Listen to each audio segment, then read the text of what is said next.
Hello, my name is Thomas Di Domenico, and today I'll be talking about democracy and dictatorship, because I believe that these are not only two very important concepts for modern day, but it's also easy to analyze these through my favorite subject, which is history.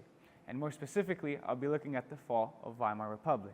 History shows us how when democracies fall, we usually blame the economy, extremists, or even demagogues.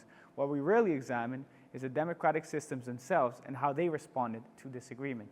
Hitler did not destroy German democracy because the system tolerated too much conflict, but rather because it lost the ability to treat conflict as political rather than moral. Weimar Germany offers a clear historical example of what happens when democratic disagreement is no longer managed politically, but rather morally. Now, by demoralization of politics, I mean the process through which political disagreement is no longer treated as a conflict of interest to be negotiated, but rather as a question of moral legitimacy, where opponents are no longer adversaries to be persuaded, but rather ethical threats to be eliminated. This phenomenon is so deeply embedded in our modern political discourse and life that it is mostly visible across all Western democracies, and yet it is so ingrained in our thinking. Weimar Germany provides us with a stark illustration of its dangers. The Republic was founded in defeat, revolution, and social upheaval. It never achieved broad popular legitimacy.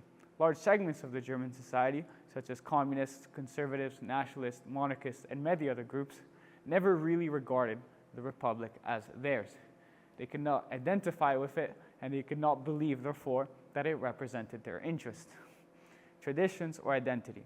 And many began searching for other political arrangements that were not democratic. Now, the key here is that the response to this was wrong from the Weimar Republic.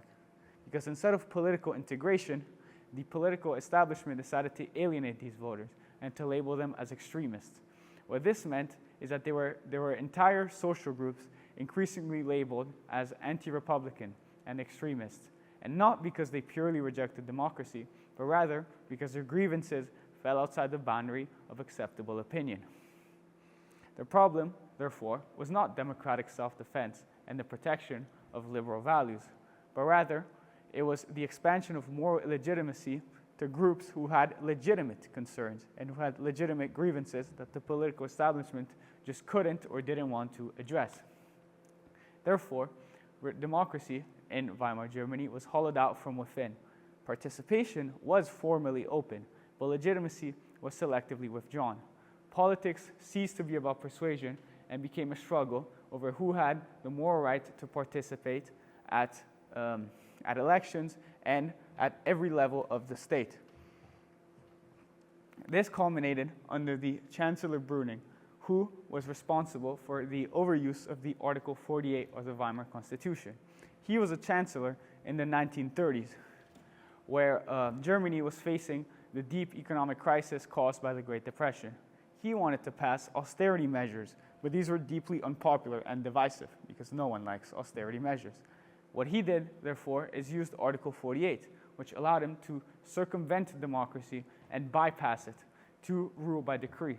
And now, the reason why he did this was that he believed that by doing this, he could avoid the opposition, which he deemed as illegitimate and morally dangerous. Rather, what this did is set a dangerous precedent, because Adolf Hitler would use this exact precedent in order to dismantle Weimar democracy. Brüning effectively showed the extremists that it is possible to override democracy, and that in times of need, governments can do it. Therefore, Hitler used this dangerous precedent set by Brüning to its logical conclusion. He established the brutal dictatorship that he is now famous for. And this is a very important lesson for us in 2026, and one that German philosopher Carl Schmitt diagnoses uncomfortably well. Schmitt argues that since democracy requires unity and it requires people to identify with the state that they are participating in, it will inherently alienate anyone who does not feel represented by the state. He came to these conclusions because, of course, he lived through Weimar Germany. And his insights are extremely critical.